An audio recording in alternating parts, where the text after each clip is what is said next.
안녕하세요. 팍스 인베스테이너 진행의 정승윤입니다. 2021년 6월 25일 기록했던 코스피 시장의 직전 고점은 3,302포인트입니다. 올 들어 코스피가 29%까지 상승하면서 굉장한 탄력을 보여주고 있는데요. 코스닥도 오늘 장중에 308포인트를 찍어내면서 다음 레벨로 가기 위한 발걸음을 옮기고 있습니다. 최근 대형주 위주로 하루하루 큰 자금이 쏠리는 유동성 장세의 그림체가 보여지고 있는데요. 오늘 전반적인 분위기 반도체로 쏠림이 좀 보이고 있는 상황이고요. 또 전체적인 수급이 약간은 아쉬운 흐름인데요. 오늘 이 시장 보수적으로 바라볼지 어떻게 기회를 찾아볼지 많은 투자에 대한 이야기 나눠보도록 하겠습니다. 현재 시장 상황 간단히 체크하고 가도록 하겠습니다. 간밤에 뉴욕 증시는 이스라엘과 이란의 휴전 소식에 3대 지수 모두 1% 강한 상승세를 보이면서 마감을 했는데요. 우리 시장은 오늘 코스피가 3,129포인트까지 고점을 높이고 현재 구간에서는 약간은 호흡을 가다듬는 모양새입니다. 3,100포인트 위에서의 플레이가 보여지고 있습니다. 코스닥 어제 고점을 높이면서 오늘 803포인트까지 터치를 하고 현재는 보합권에서 살짝 쉬어가고 있는 흐름입니다. 798포인트 선에서 거래가 되고 있는 모습을 보여주고 있습니다. 수급 체크해 보시죠. 오늘 개인이 강하게 매수세를 보여주면서 시장을 받쳐내고 있습니다. 개인만이 시장의 주체가 되고 있는데요. 유가증권 시장에서 개인이 8,112억 원 물량을 받쳐내고 있고요. 외국인 오늘 매도합니다. 4,154억 원의 물량 덜어내고 있고 기관 3,232억 원 매도 우위 보입니다. 코스피 이어서 코스닥도 마찬가지의 흐름을 보여주네요. 1,870억 원 개인이 매수 우위 보이는 가운데 외국인과 기관은 쌍끌이 매도고요.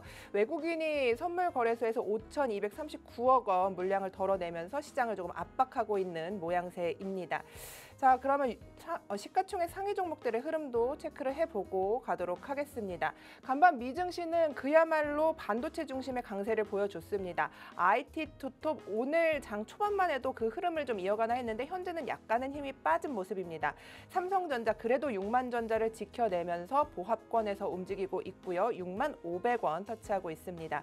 SK하이닉스는요. 어제 굉장한 7%까지 폭등이라고 해도 과언이 아닌 시세를 보여줬는데 오늘도 그 시세를 이어가고 있습니다. 2.69% 상승하면서 28만 6천 원에 거래가 되고 있습니다. 소부장단에서는 오늘 속캠 관련해서 그 강자가 누구일까를 고민하고 있는 종목들이 좀 앞다투고 있는데요. 여기에 한미 반도체, 제주 반도체까지 오늘 시세 강하다는 점 체크를 해드리도록 하겠습니다. 네이버 보시죠. 어제 장중에 29만 8천 원까지 좀 오름세를 보였는데 오늘은 쉬어가는 흐름입니다. 3.79% 빠지면서 30만 원 선을 놓치고 29만 원 선을 놓치고 27만 9,500원에 거래가 되고 있습니다. 반면 현대차는 어제에 이어서도 분위기가 좋습니다. 4.13% 스텝업 하면서 21만 4,500원에 거래가 되고 있는 양상입니다. 두산 에너빌리티 보시죠. 오늘 약세인데요. 원전 관련주 안에서도 원전이 엇갈린 흐름을 좀 보여주고 있습니다. 고리 1호기 원자력 해체에 관련한 종목들은 강세 보이는 가운데 이 대장주인 두산 에너빌리티는 오늘 2.47% 조정을 보이면서 6만 7,200원에 거래가 되고 있습니다. 그 밖에도 기아차도 오늘 거래가 좋은 흐름을 보이고 있네요. 3.82% 상승하면서 10만 600원에서 지금 현재 거래가 되고 있는 모습까지 체크를 해드리도록 하겠습니다. 코스닥 시장으로 넘어가 보시죠. 어제 분위기가 좋았던 2차 전지 관련주들 시세의 연속성 있는지 체크를 좀 해보셔야겠습니다. 사실 2차 전지 일부에서는 조금 아직 반등이 나오기는 하는데 에코프로 형제는 오늘 하락으로 자리를 잡았습니다. 에코프로 BM 1.05% 하락하면서 10만 4천 원 선에서 거래되고 있고요. 에코프로 2.66% 빠집니다. 47,600원에 거래가 되고 있습니다. 최근에 흐름 좋은 흐름 보였던 이 로봇 관련주들 오늘 조금은 조정을 보입니다. 4.76% 레인보우 로보틱스가 조정을 받으면서 30만 원 거래가 되고 있고요. 하루하루 계속해서 등락을 엎치락 뒤치락하고 있는 파마 리서치는 오늘 1.16% 오르면서 48만 500원에 거래가 되고 있습니다. HLB 임상 실패 소식이 어제는 대부분의 시가총액 상위 종목 빨간불을 켜냈는데 파란불을 보였는데 오늘 장 초반에 조금 반등을 하나 했는데 지금은 보합권입니다. 49,550원에서 흐름 보여주고 있는 모습까지 체크를 해드리도록 하겠습니다. 자, 그리고 이와 관련해서 지금 굉장히 요즘 미용기기 관련주 쪽이 좋았는데요. 오늘 각계전투하네요. 실리콘2 같은 경우에는 3.81% 빠지면서 55,600원의 모습 보여주고 있고요. 휴재 같은 경우에는 2.31% 오름폭 보입니다. 37만 6,500원에 거래가 되고 있는 모습까지 체크를 해드리도록 하겠습니다. 자, 우리의 방송은 팍스 인베스테이너와 함께 하고 있습니다. 경제에 대한 시사 상식들, 어떻게 투자하면 좋을지에 대한 이슈 이야기들 조금 더 투자자 입장에서 알기 쉽게 알려드릴 테니까요. 끝까지 집중하시면서 많은 시청 부탁드리도록 하겠습니다. 자, 그럼 오늘의 멘토와 인베스테이너 화면으로 만나보시죠.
네, 오늘 시장 분위기 전체적으로 나쁘지는 않습니다. 이차영 팍스 인베스테이너와 함께 오늘 시장 속에서 어떤 투자 아이디어 있는지 체크해보고 돌아오도록 하겠습니다.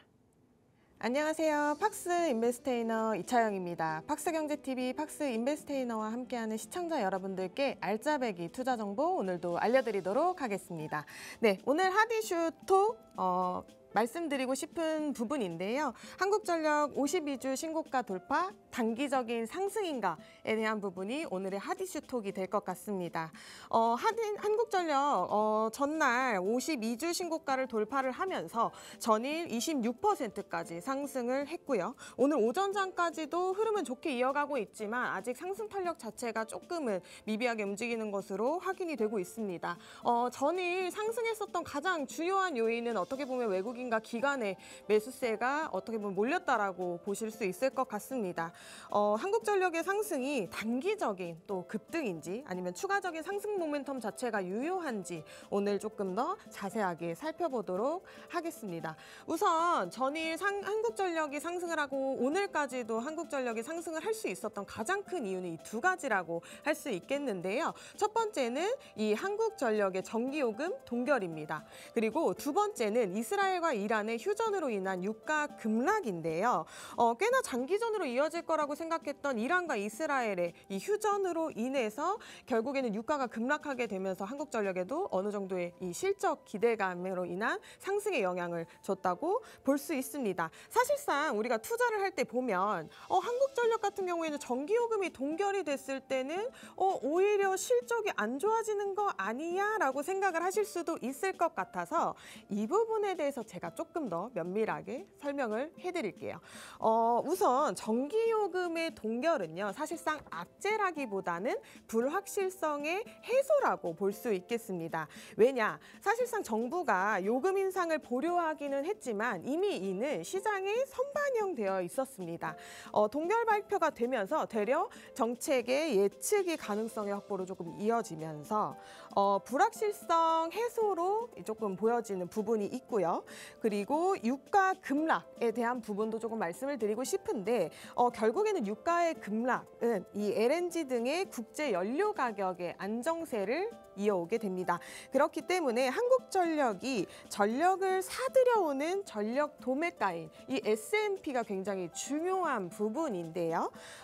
이 고정된 전기요금, 아까 말씀드렸던 것처럼 전기요금이 동결이 됐고 반대로 유가가 하락을 하면서 국제적인 에너지 가격이 조금 하락을 하게 되는 과정에서 이 S&P라는 내가 직접적으로 사들이는 가격이 많이 저렴해지게 되는 겁니다. 그래서 사실상 전력 판매 단가와 전력 조달 단가, 그러니까 내가 사들이는 가격과 내가 판매하는 가격의 이 스프레드 격차에 따라서 한국전력의 실적에 어떻게 보면 기대감을 볼 수가 있다는 게 가장 큰 부분입니다. 그래서 실제로 러시아랑 우크라이나의 전쟁 당시였던 2022년에는 S&P도 상승을 했고 전력 조달 단가 자체도 올라가면서 한전이 역대급 적자를 기록했었던 적도 있습니다. 그래서 실적 추정치 자체를 본다라고 했을 때는 2022년 적자에서 2024년부터는 실적이 흑자로 전환이 되는 것을 볼 수가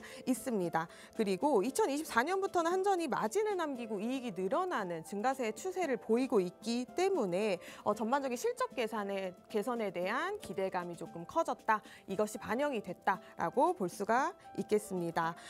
그래서 전기요금과 이 S&P의 스프레드 간의 격차가 결국에는 한전의 실적 키팩터라고 볼 수 있을 것 같습니다. 그러면 단순히 우리가 이 한국전력의 주가 상승이 단기적인 급등인 건지 아니면 추가적인 상승이 가능한 부분인지에 대해서 조금 더 알아볼 필요가 있을 것 같은데요.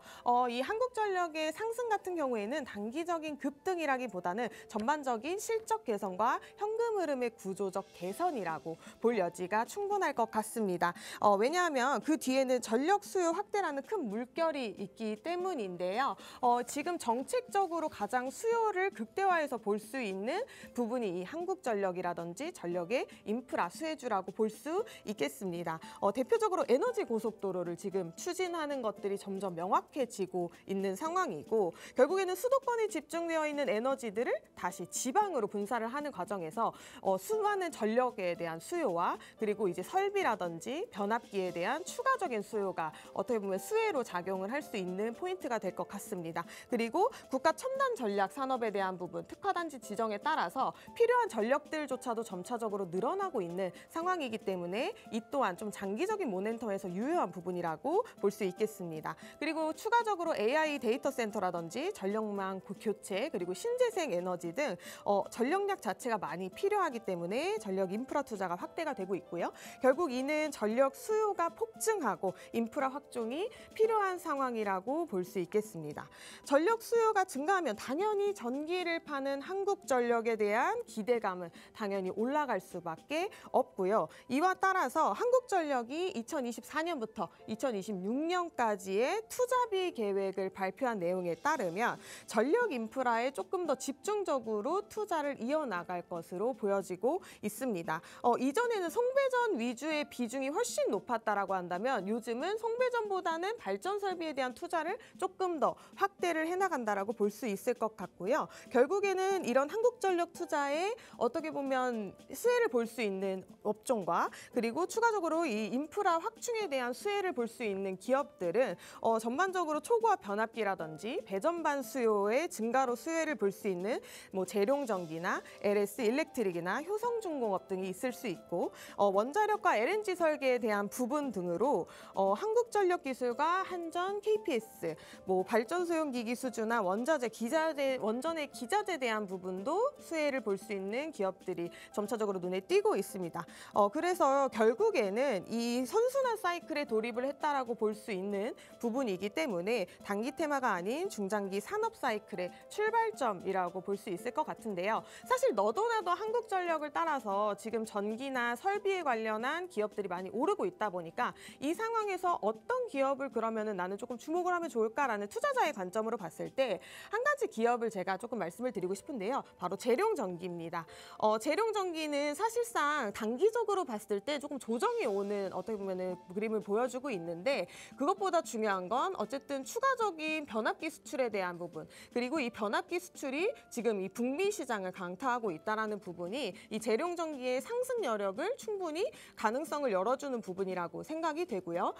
어쨌든 재룡전기 같은 경우에는 전반적으로 안정적인 밸류에이션을 가지고 있고 실적이라든지 영업이익률도 지속적으로 증가하는 상황이기 때문에 내가 조금 더 전력이나 인프라 사업 그리고 전기 설비에 대한 부분으로 투자를 지속하고 싶다라고 하시면 이 재룡전기도 조금 주목을 해보시면 좋을 것 같습니다. 오늘 이 한국전력과 같이 연결을 해서 전력 인프라 사업에 대한 부분까지 연결을 해봤는데요. 더 자세한 내용 저희 멘토님들과 함께 이야기 나눠보도록 하겠습니다.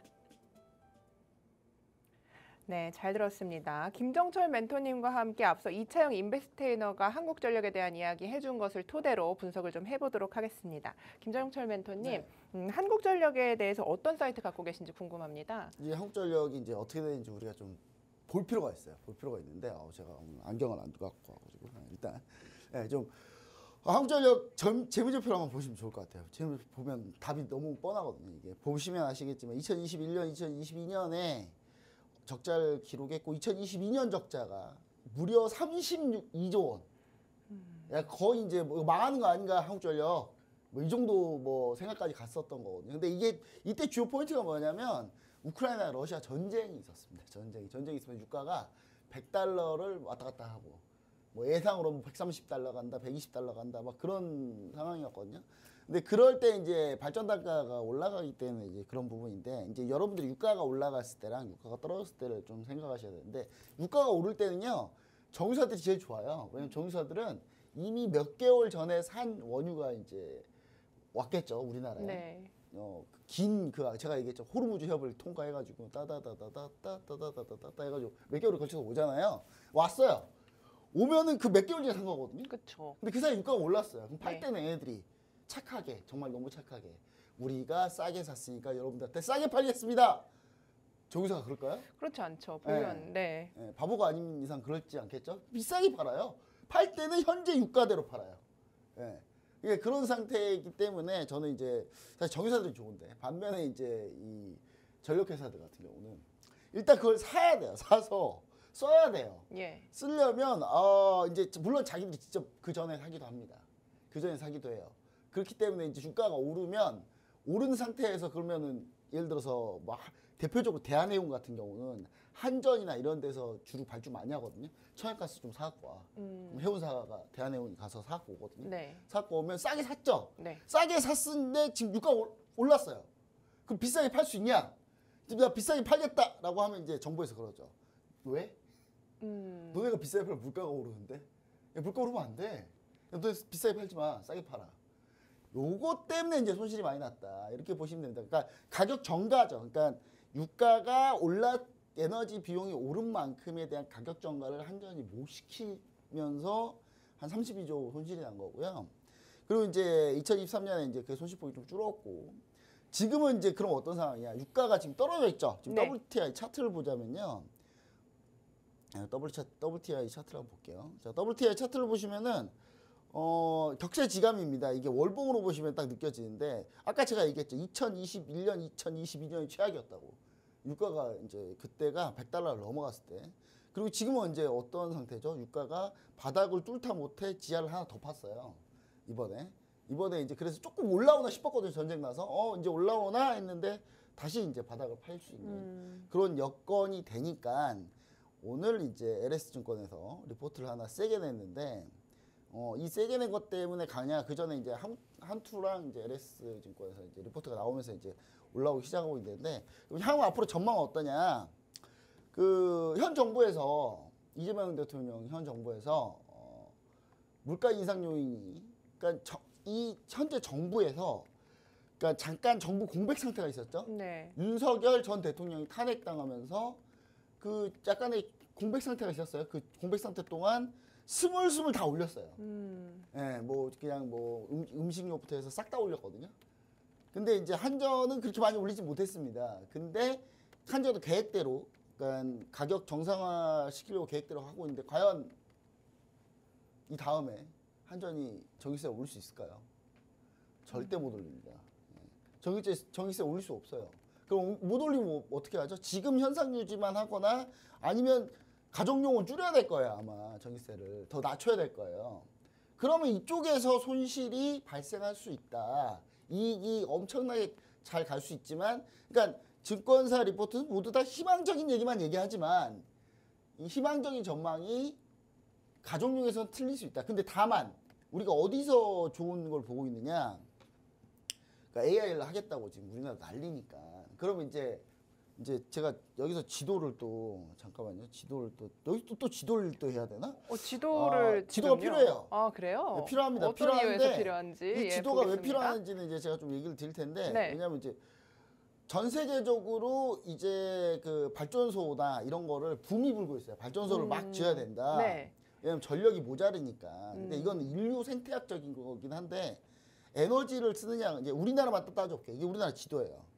예, 우리나라 지도. 예, 북쪽은 좀 많이 가릴게요. 예, 북쪽은 시끄러우니까. 자 여기 보시면은 현재 우리나라가 계획적으로 현재 지금 준비하고 있는 게 일단은 울산 지역 이쪽 지역에 지금 데이터 센터 단지 지으려고 하고 있고 지금 LS 그룹이 지금 해외 투자 유치 받아가지고 이 남서부 해안에 어마어마하게 큰 데이터 센터, 그러니까 아시아 전체에서 제일 큰 데이터 센터 짓겠다고 지금 벼르고 있어요. 네. 그리고 현재 이재명 정부가 이쪽에 풍력을 완전히 도배를 하겠다. 그럼 이쪽에다 전력 인프라랑 싹 다 깔아야 되는데 누가 깔 거냐? 예, 한전이죠. 그렇죠. 한전이 발주해야 네, 되겠죠. 예. 한전이 이제 재룡전기, LS 일렉트릭, HD 현대일렉트릭. 근데 HD 현대일렉트릭은 해외 하느라 바빠요. 관심 없어 별로. 근데 전력 인프라 이렇게 막 주면은 여기서 이제 싹 다 만들겠죠? 예. 그러면은 이제 거기서 우리가 포인트를 살 수 있다. 예. 한전이 직접 할 가능성도 높고 발전소를 예. 발전소 직접 할 가능성이 높습니다. 한전이.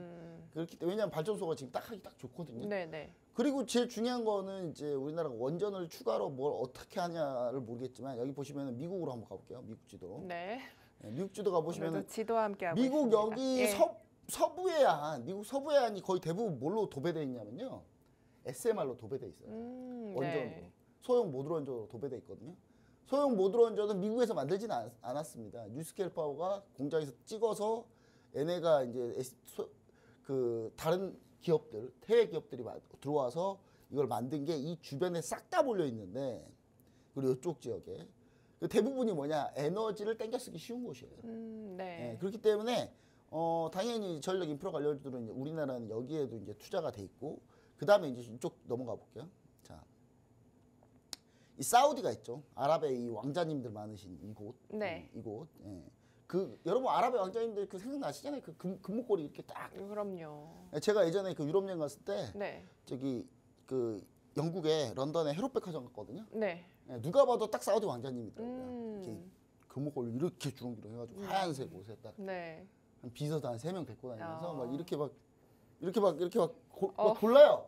고르면 막 부러우셨나 봐요. 부서들이 많이. 막 뛰어가서 막 사요. 네, 네. 저 그거 보고 놀랐어요. 왜냐면 저는 헤롯백화점 직원들이 저를 쳐다도 안 보더라고요. 그럴 수 있죠. 네, 그래서 근데 이제 반면에 이제 아랍의 왕자님이 그러니까 그 아랍의 왕자님들이 네. 이 여기도 이제 AI를 하고 싶어 하잖아요. 맞아요. 왜 하고 싶어 하냐? 이미 엔비디아 GPU 사겠다고 지금 난리가 났어요. 여기서도. 네. 그럼 얘네가 뭐 GPU 사서 미국 땅에다가 뭐 데이터 센터 지을 거예요? 얘네가 지을 거 아닙니까? 그럼 얘네한테 지을 거면 얘네들 또 전력 인프라가 많이 필요하겠죠. 그러면 이제 여기서 필요한 애들이 누구냐? 그럼 얘네들도 뭐가 필요해요? 발전소가 필요하고 또 똑같이 또 전력 인프라가 필요한 거예요. 네. 발전소는 지금 원전 생각하고 있어요. 얘네가 석유 많이 안 쓰려고. 석유 두고두고 우려 먹으려고. 예, 근데 석유가 여러분 그 고갈된다 그러는데 지금 이론이 바뀌고 있어요. 석유가 여러분 석유 천연가스가요. 예전에는 지금 나무의 그 화렵수들이 막 깔아앉아가지고 그 화렵수들이 오랫동안 침적돼가지고 그게 석유가 됐다라고 하는데 그렇게 따지면 석유가 진짜 끝났어야 돼 여기는. 근데 계속 나와요. 왜 계속 나와요? 이론이 바뀌고 있어요. 석유라는 거는 그렇게 나오는 게 아니다.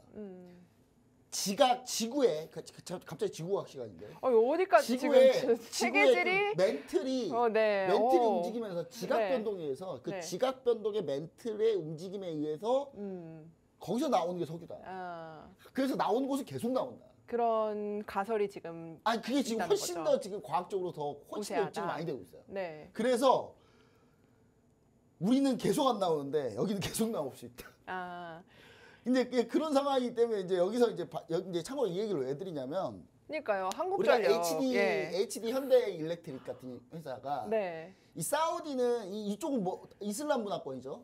이슬람은 코란의 경전대로 율법대로 활동해야 돼요. 네. 그럼 코란 경전 율법에 뭐라고 돼 있냐면 제가 읽어봤어요. 코란까지 읽어봤는데 간다고요? 이제 한국전력에서요? 읽어봤는데 이게 내용이 뭐가 있냐면 네. 같이 일을 할 수 있는 제휴 파트너들을 고르는 기준이 있어요. 오, 네. 엄청 엄격해요. 그래서 여러분들이 제일 힘든 게 뭔지 아세요? 사우디 아람코에 벤더 되는 게 제일 힘들어요. 네. 근데 사우디 아람코에 벤더가 있죠, 우리나라. HD 현대일렉트릭이 사우디 벤더입니다. 예. 중동을 꽉 잡고 있어요. 예.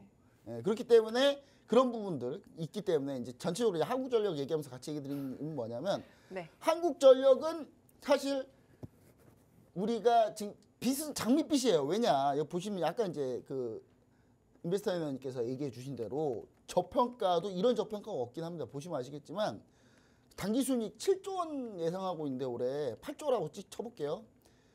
시가총액이 이제 21조예요. 오늘 10% 올랐으니까 23조 되겠죠?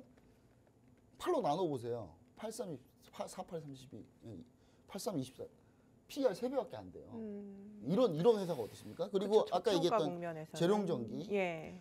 엄청난 저평가. 재룡전기 1년 영업이익이 제가 봤을 때는 올해 한 800억, 900억, 거의 1000억 찍을 것 같은데 7천억이에요. PR 7배입니다. 7배면 거의 그냥 그러니까 이 회사를 사잖아요. 네. 7년이면 본전 다 뽑아요. 예. 그러니까 그런 정도로 정말 싼 축에 속한데 근데 제가 항상 얘기하지만 싼 건 다 이유가 있다. 왜 시장에서 인정 안 할까를 좀 생각해 봐야 되는데 그 인정 안 할까가 이제 그 요인들이 좀 해소되고 있는 과정이다. 다만 그렇게 장밋빛일 거냐? 가족용 전기가 어떻게 될지 모른다는 거예요. 그리고 산업용 전기도 과연 현 정부에서 인프라를 계속 확충하면서 한국전력한테 산업용 전기세 그대로 받아라고 할까요? 저는 산업용 전기 가격 낮추라고 할 것 같은데. 네. 그런 그러니까 정부 측면에서. 입김이 좀 작용할 예. 수밖에 없다. 왜냐하면 AI 활성화를 위해서는 단가 비용을 좀 줄여줘야 되니까 그럼 산업용 전기의 전기세 관련한 부분을 많이 대폭 규제할 가능성이 높다. 그런 거를 좀 감안하자. 근데 그럼에도 불구하고 싸다. 그래서 리스크는 분명히 있다. 리스크가 있지만 지금 현재 가격대는 너무 싸다. 지금 가격대는 그래서 싸다. 올라오는 거다. 그럼 이제 접근할 예. 때 어떻게 하느냐? 당연히 이 덩치 큰 20조짜리가 네. 내일 바로 또 상한가 가겠습니까? 어렵. 그래서 오늘 막 예. 추격해서 막 들어가야 되겠어요? 막 꼭 그래야지 꼭 속이 다 후련해. 갑자기 영화 대사가 생각나가지고. 후련하시겠습니까? 하실 네, 뻔했네요. 영화 대사가 생각나서. 꼭 오늘 추격이야 속이 후련합니까? 오늘 추격 안 하고 이 시총 큰 거는 당연히 조정을 줍니다. 조정 주고 매수해도요. 네. 이게 목표 타겟 시총이 한 60조니까 네. 제가 생각했을 때 60조 정도 되거든요. 아직 3분의 1 정도예요. 그러면 좀 긴 호흡으로 가자 좀. 약간. 그렇다면 적정 매수가가 어느 정도라고 지금 보고 계신 거예요? 그냥 잠시 네, 네. 조정 살짝만 주면 살짝. 꾸준히 분할로 쭉 모아가자. 지금의 구간은 약간, 약간은 부담스럽다. 부담스럽다. 근데 다만 한국전력이기 때문에 리스크를 좀 생각을 해보면 비중은 그렇게 많이 됐지만 그러니까 예를 들어서 내가 전체 타겟 비중을 10%라고 치면 네. 한 번에 들어갈 때 2%씩 좀 나눠서 쭉 이게 하게 되면 그러면 이제 약간 긴 호흡으로 보시면 쭉 돌아 나오는 구간에서 수익이 좀 크게 나지 않을까 라는 생각을 해보고요. 또 한국전력 하면은 원래 배당주입니다. 배당주. 여러분 배당주예요. 그동안 배당 안 줬어요. 왜? 적자니까 배당 주겠습니까? 배당 안 줬겠죠? 그럼 작년에 얼마 줬냐? 요거밖에 안 줬어요. 왜냐? 적자가 거의 누적 적자만 해도 한 60조 되거든요. 그럼 이거 지금 돈 벌어서 그러면 적자부터 갚아야지. 그쵸. 배당 주면 욕 먹죠. 그래서 예. 배당 별로 안 줬는데 본격적으로 수익이 이제 나기 시작하면은 배당을 받을 가능성이 좀 높다. 그런 얘기 좀 다시 한번 드리도록 하겠습니다. 좋습니다. 자, 이렇게 한국전력에 대해서 큰 그림 제시해 주시면서 파도 고갈되지 않는 지식으로 투자 인사이트까지 제시를 해주셨습니다. 자, 그럼 이어서 앵커 브리핑 해보도록 하겠습니다. 오늘의 주제 반도체로 잡아봤습니다. 출발선 앞에 서 있는 달리기 선수를 떠올려 봅니다. 움직임은 없지만 모든 근육은 준비를 마쳤고요. 출발 신호가 울리면 폭발적으로 속도를 낼 준비가 되어 있는 그 상태. 이 한국의 반도체 시장 상황을 보면 이 단거리 달리기가 지금 떠오릅니다. 글로벌 시장에서 AI 수요는 커지고 있고요. 신정부의 정책, 우리의 독보적인 기술력, 또 여기에 반도체 주가에 대한 상승의 신호탄으로 외국인의 유입까지 더해지면서 그러니까 모두가 시작으로 느낄만 한 이 진짜 방어세가 언제 당겨지는가에 투자자들의 모든 촉각이 곤두서 있는 상황입니다. 어제 뉴욕 시장에서는 그야말로 반도체 중심의 상승이 일어났습니다. 마이크론 이제 내놓을 건데 업황 회복 기대감에 굉장히 큰 주가 상승세 보였고요. 지난밤 브로드컴도 4%가량 급등을 하면서 사상 최고치를 경신했습니다. 이유를 살펴보자면 글로벌 IB에서 브로드컴의 목표 주가를 기존 240달러에서 400달러까지 제시를 하면서 대폭 상향에 대한 향후 53%의 추가 상승 여력이 있다는 점에 이렇게 주가가 크게 반응한 점인데요. 이제 반도체는요, GPU를 넘어서 HBM 메모리, 패키징 기술 경쟁의 시대로 넘어가고 있습니다. 현재 HBM 시장의 중심은 SK 하이닉스입니다. 24일 어제죠. SK 하이닉스는 시총 200조를 처음으로 돌파를 했습니다. 삼성전자는 올해 하반기부터 6세대 HBM4 생산에 나선다고 합니다. 증권가에서는 삼성전자가 올해 하반기까지 대형 고객사를 우선적으로 확보하는 게 관건이라는 분석도 나오고 있는 상황입니다. 이 흐름 속에서 AI 캐펙스 투자는 계속되고 있고요. 반도체 공급망은 미국과 유럽, 중동까지 분산되면서 기술을 제대로 만들고 공급까지 가능한 유일한 국가, 즉 한국이 주목받고 있는 이유입니다. 6월 외국인은 유가증권 시장에서 약 4조 9천억 원을 사들였는데요. 이 중 약 43%, 그러니까 2조 원 이상이 삼성전자와 SK 하이닉스에 집중이 됐습니다. 이유는 분명합니다. 이 HBM을 제대로 양산할 수 있는 기업은 한국에만 존재를 합니다. 또 메모리부터 패키징까지 가능한 수직 계열화의 공급망을 갖춘 나라도 우리 한국뿐입니다. 마지막으로 낮은 밸류에이션과 원화 약세는요, 외국인에게 실적 그리고 수익률 모두 유리한 구조를 만들어주고 있기 때문인데요. SK 하이닉스 HBM3E의 주도권은 확실히 잡고 있는 상황이고 수출 회복 그리고 실적 개선 기대감이 맞물리면서 증권가의 목표 주가 상향이 이어지고 있습니다. 그렇기 때문에 외국인 자금의 메인 주체가 되고 있는 건데요. 이렇게 전반적으로 좋은 이슈 속에서 리스크도 좀 체크를 해보셔야겠습니다. 엔비디아가 속캠 공급 1번 타자로 마이크론의 손을 잡았다는 소식은 좀 체크를 해보셔야 될 것 같습니다. 그리고 글로벌 설비 투자의 조정, 그러니까 엔비디아를 비롯해서 글로벌 기업들의 투자가 축소가 된다면 영향을 받을 수 있다는 점도 좀 알아두셔야겠고요. 디램의 단가 하락 측면에서 보면 미중 관세 갈등 속에서 공급망에 대한 변수까지 주가에 영향을 미칠 수 있는 부분이라는 점 알고 계셔야겠습니다. 이 반도체 소재 장비단의 주요 종목들도 낙수 효과를 볼 수 있을 것이라는 기대감에 제가 투자 아이디어를 좀 한 판으로 정리를 해봤습니다. 정밀 공정 장비 쪽에서는요, 원익 IPS, 테스, 한미 반도체 꼽아봤고요. 또 고집적 패키징 수요에는 네페스아크, TCK 체크를 좀 해보셔야겠습니다. 또 소재 국산화 흐름 속에선 솔브레인, 또 어제 쌍끌이 매수가 들어왔던 동진 세미캠, 기판 쪽에서는 유리 기판 테마로 삼성전기, LG 이노텍, 비아트론, 전력 자동화 쪽에선 다원시스, SFA까지 좀 체크를 해드리도록 하겠습니다. 하지만 사실 아직 관세 이슈가 완전히 해결된 것은 아니기 때문에 기업의 가치 측면에서는 낙수 효과를 누리더라도 꼭 그 측면에서는 지금 이 상황에 옥석 가리기가 꼭 필요한 시점이 아닐까 생각이 듭니다. 한국 반도체 시장은요, 이미 출발선상에서 확실한 신호탄이 들려오기를 준비하고 있습니다. 외국인의 자금은 이미 그 움직임을 선점했고요. 이제는 언제와 누가 먼저 뛰기 시작하느냐를 놓고 고민해 볼 시점이 아닌가라는 생각을 해보도록 하겠습니다. 자, 김정철 멘토님과 함께 이 반도체에 대한 이야기 나눠보도록 하겠습니다. 반도체로 오늘 시장이 좀 분위기를 잡았어요. 어디에 투자를 하면 우리 시청자 여러분들이 더 큰 즐거움이 될 것이라고 보시는지 궁금합니다. 저 이제 여러분들이 꼭 유념하셔야 되는 게, 제가 TV 방송에서 아래 하단 QR 코드를 이제 스캔하고 좀 들어오셔라. 제발 좀 부탁드린다. 네. 항상 제가 얘기 드리죠. 우리나라의 현재 시장은 삼중주다. 조방원, 조선방산원전. 그 다음에 반도체 2차 전지. 네. 근데 반도체 2차 전지면 제가 뭐라 그랬죠? 2차 전지는 좀 버려라. 좀 어렵다. 별로 차라 좀. 반도체 하나만 생각해라. 그리고 나머지 금융주 이렇게 세 가지라고 제가 얘기 드렸죠. 오늘 여러분 오늘 시장을 보시면 이 방산주가 무너지고 오늘 주가가 밀리고 있어요. 근데 오늘 반도체가 급등하고 있습니다. 그렇죠? 반도체가 급등하고 있는데 이차전지 네. 어떻게 하고 있어요? 어제는 친구였죠. 반도체 이차전지가 어제 친구였죠. 근데 제가 어제 이차전지 버리라고 그랬죠.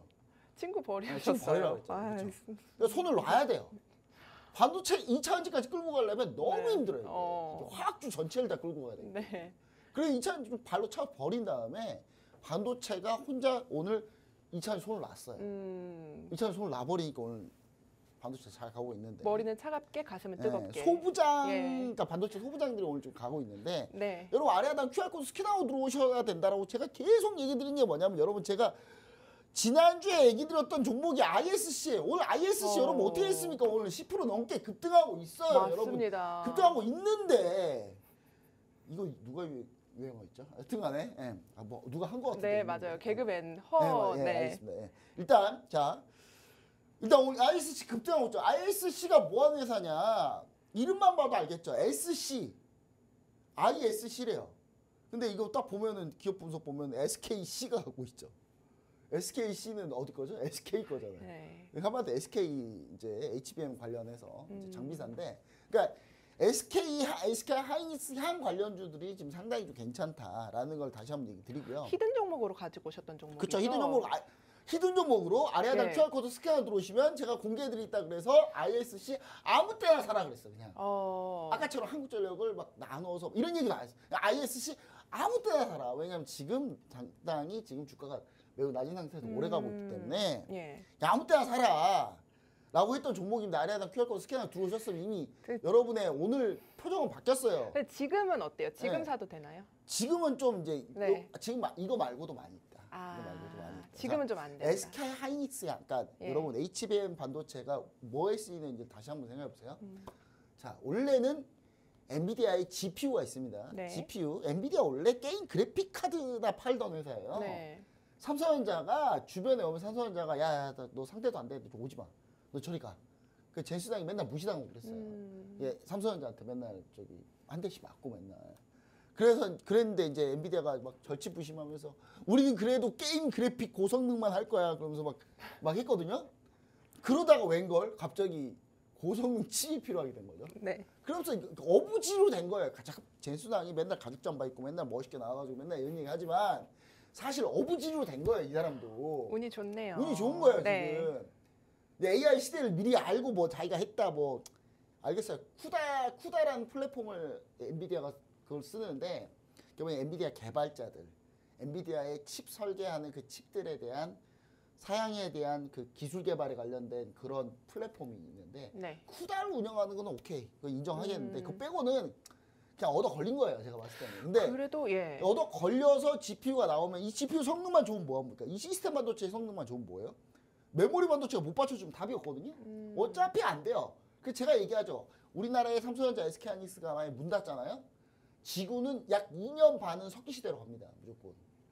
지구 전체가. 아무것도 메모리 칩이 없으니까 아무것도 못 하거든요. 그렇다고 메모리 칩을 그럼 당장 내일 뚝딱 만들 수 있어요? 없어요, 없죠. 절대. 예. 설비 투자하는데 몇 년이 걸리는데. 근데 그래서 이 메모리 반도체를 그러면 누가 잘 만드냐? 삼성전자가 1위, SK하이닉스가 2위죠. 근데 삼성전자가 원래 HBM도 1위였어요. 근데 삼성전자가 뭐에 좀 꽂혔냐? 우리가 TSMC 따라잡겠다. 여기에 꽂혀가지고 파운드 그때 이재용 회장님이 우리가 TSMC를 꺾어서 우리가 1위가 되겠다. 그거 왜 얘기하셔가지고 그거 삼성전자 거기서 무너진 거거든요. 그러니까 파운드에 때려 붙는데 파운드리 결과가 안 나와요. 네. 지금까지 파운드리 손실만 몇십 조입니다. 지금 그거 HBM 때려 부었잖아요. SK하이닉스는 상대도 안 됐을 거예요. 근데 이제 그리고 이제 제일 중요한 건 삼성전자 인력이 문제죠. 네네. 인력이 문제인데 이 HBM 쪽에 있던 인력들이나 메모리 쪽에 고인력을 다 지금 파운드리가 수율이 안 나오니까 때려 붓는 거예요 여기다가. 네. 그 인력이 없어서 못 만드는 것뿐이었어요. 근데 그 SK하이닉스는 어차피 SK하이닉스는 뭐만 해요? 메모리만 하죠. 네. 메모리만 하니까 그냥 자기들 그러니까 SK하이닉스 뭐다? 여기서 SK하이닉스 얻어 걸린 거예요. 그냥 디램만 죽으라 하고 있었는데 어느 날 보니까 GPU가 뜨는데 GPU에 맞출 만한 고대역폭 메모리가 없는 거예요. 우리가 있는데 그랬더니 이제 둘 다 얻어 걸린 거예요. 근데 이게 얻어 걸렸다고 할 수 있냐? 여기서 얻는 교훈 뭐예요? 하나만 제대로 하자. 제발. 하나라도 제대로 하자. 하나만 죽어라 판 거 아니겠습니까? 네. 삼성전자는 뭐 이렇게 전체 다 해보겠다고 해봤는데 안 된 거고. 그래서 이제 전체적으로 종목을 볼 때 우린 뭐 봐야 된다? SK 하이닉스 양을 좀 본다. 그리고 이제 이게 A식 반도체로 흐름이 넘어가는 과정이라면 네네. 그러면 이제 브로드컴이나 이쪽 AMD가 좀 뜬다면 그러면 저는 삼성전자가 수주를 받을 수 있다. 충분히. 네. 충분히 그럴 수 있다고 보고 있거든요. 다시 한번 얘기 드리지만 엔비디아가 삼성전자 기술력이 안 좋아서 삼성전자한테 수주를 안 주는 게 아니다. 그쵸. 이유는 뭐다? 그러면은, 네. 삼성전자가 꼴뱅이 싫은 거예요, 엔비디아는. 그러면은 네. 지금 그래서 안 주는 거예요. 종목 진짜예요, AS 진짜예요, 준비하셨는데 히든 네. 종목으로 이런 종목 또 준비를 하셨어요? 종목 너무 많아요. 그러니까 너무 많기 저는 때문에, 네. 너무 많기 때문에 이제 하나씩 좀 얘기를 드리고 싶은 건 뭐냐면 그러니까 제가 말씀드리고 싶은 건 올 신정부 들어서서 제가 네. 이제 멘토님하고 방송을 했는데 코나이 미스터블루 바로 시세 났고 좀 최근에 방산주 또 지금 반도체까지 지난주에 얘기해 주셨는데 오늘 이렇게 큰 상승의 흐름 보여주고 있거든요. 오늘 쉬어갈 때 우리 방송에서 좀 공개해 주신 종목들 AS를 좀 해주시면 어떨까라는 생각이 들어서요. 미스터블루는 이미 AS 할 게 없어요. 이미 네. 매도해가지고. 예. 죄송해요. 오늘 또 올랐어요. 미리 매도해서 죄송합니다. 항상 제가 수익을 너무 안정적으로 내고 싶어가지고 미리 매도했습니다. 이게 죄송해요. 좋죠. 예. 사실. 그리고 네. 코나이도 미리 매도했고 다날 오늘 좀 밀리고 있는데 AS를 좀 해드리자면 다날 밀리고 있는데 그냥 생각하지 말고 계속 있자. 2차 추경 실행되면 더 올라간다. 자, 그 다음에 나머지 이제 이건 스테이블 코인하고 플러스 이제 저는 스테이블 코인보다 사실 2차 추경 바우처 관련해서 이쪽에서 네, 분명히 다날에서. 혜택 볼 거니까 얘기 드린 거고요. 그럼 지금 매수 구간에선 다날은 좀 어떻게 아이디어 갖고 계세요? 다날 지금 매수하세요. 가격 매수해도 괜찮다고 됩니다. 보세요? 왜냐하면 제가 봤을 오늘 때 많이 조만간 밀리거든요. 지금 우리 이제 이재명 정부에서 잘 모르고 있는 게 있는데 제가 무조건 이재명 정부 칭찬하고 그런 게 아닙니다. 저 객관적으로 좀 봐요. 대형마트 얘기를 많이 해요. 여러분 그 대형마트요. 대형마트 문 닫으면 여러분 그 시장 가세요? 쿠팡 주문하지 않아요? 네, 온라인으로 사죠. 예. 쿠팡이 다 먹을 것 같아서 아, 제가 봤을 때는 그러면 쿠팡 결제 페이 피지사인 다날이 더 좋지 않을까요? 예, 의외로 수혜주다. 예, 의외로 수혜주다라는 거 다시 한번 얘기 드려요. 그렇다고 시장이 잘못됐다 뭐 이런 게 아니라 시장에서 일부 시장의 그 일부 악덕 상인들 때문에 시장 이미지가 좀 좋지 않다. 예, 그래서 좀 그런 것들이 좀 개선하면서 뭔가 정책이 이루어져야지 대형마트만 규제한다고 답이 아니다. 이런 얘기 좀 드리고요. 그 다음에 반도체를 좀 보셔야 된다고 보는데 네. 반도체 ISC는 여러분 계속 홀딩입니다. 계속 홀딩이고 참고로 ISC는 실적을 보면은 ISC가 얘네 좀 웃겨요. 그 3분기, 4분기에 HBM 반도체 장비 실적이 있거든요. 이걸 계속 이연시키고 있어요. 네. 왜 이유가 뭘까요? 뒤에서 폭발하려고. 이게 약간 그런 형태다. 그리고 여기가 이제 SKC 자회사잖아요. 네. 얘네가 유리기판도예요. 그래요. 그래서 여러분 좀 안정적인 유리기판 관련주 하고 싶으면 이게 네. 차라리 낫다. SKC는 여러분 왜 유리기판 하면 왜 안 돼요? 얘네 유리기판은 잘 되더라도 2차 전지 동박에서 지금 발목 잡히고 있다.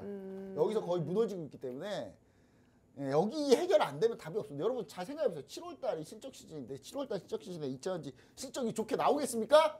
생각을 해보세요. 그럼 7월달 2차 전지 가겠냐고요. 생각을 해보세요.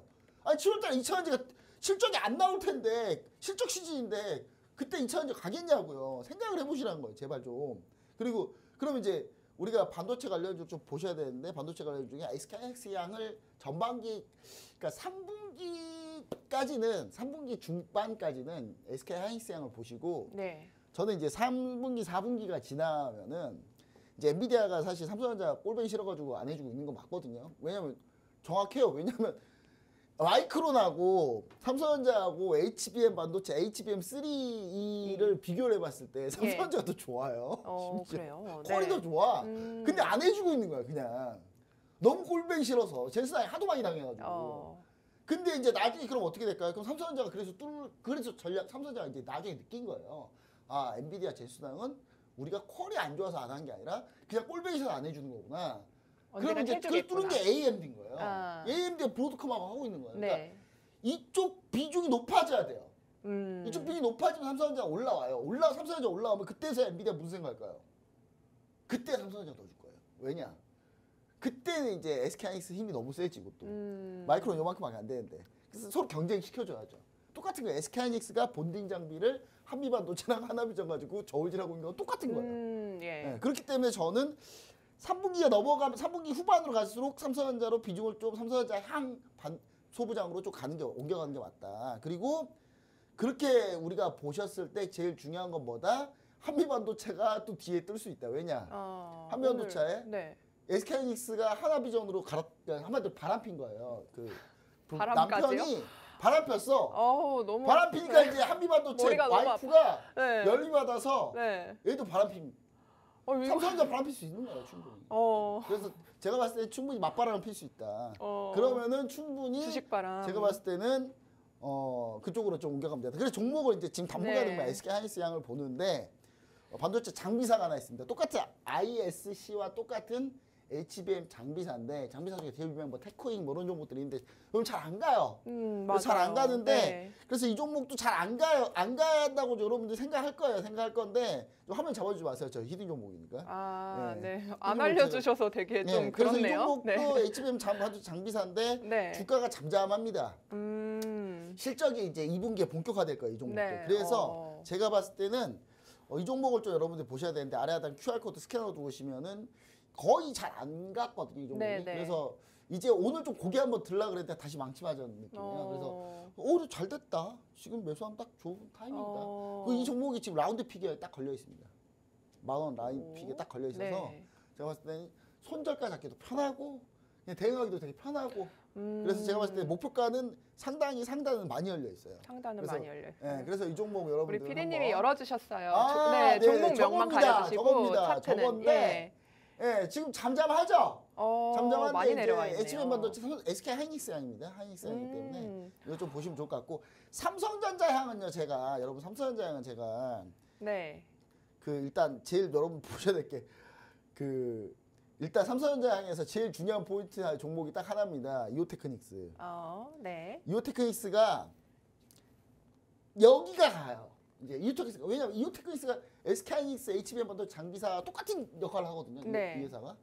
그 이오테크닉스 오로스 테크놀로지 역시 마찬가지로 삼성전자 향 장비사예요. 그러면 삼성전자에 대한 직접 투자보다는 그래도 주가가 크게 뛸 것은 소부장단에서 찾아보자라는 아이디어이신가요? 삼성전자가 직접 떠봐야 여러분들이 얼마 그 부경을 그러니까 전 여러분들이 삼성전자로 10% 수익에 만족하시면 해도 돼요. 해도 돼요? 10% 수익 난다 그러면 여러분 그러잖아요. 체험 돌리잖아요. 지금 10%가 소리하고 100% 수익 나야지. 약간 이 생각 아니세요, 여러분? 예, 약간 그런 생각으로 접근하시니까 저 얘기 드린 거고 삼성전자는 그래서 제가 얘기하잖아요. 올해 상반기는 제가 노래를 부르고 있지만 아침 연초부터 올해 상반기는 뭐다? 조방원, 하반기는 삼성전자.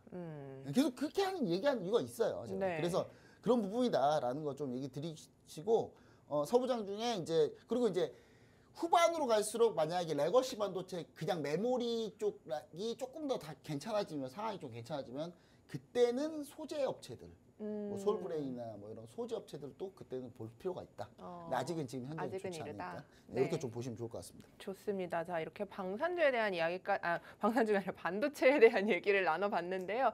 또 뭐 아이디어가 있다면 어디서 찾아봐야 될지 궁금하지만 우리가 지금 방송 시간이 부족하기 때문에 많은 분들이 궁금하신 종목들 아까 앞서 김정철 멘토님께서 이야기해주신 종목들은 이 아래 하단 QR코드 스캔하시면 참여하실 수 있으니까요. 지금 참여해 보시기 바라겠습니다. 오늘 준비한 소식은 여기까지입니다. 본 방송에서 제공하는 투자 정보는 투자 판단에 대한 조언일 뿐 해당 종목의 가치, 상승, 하락을 보장하지는 않습니다.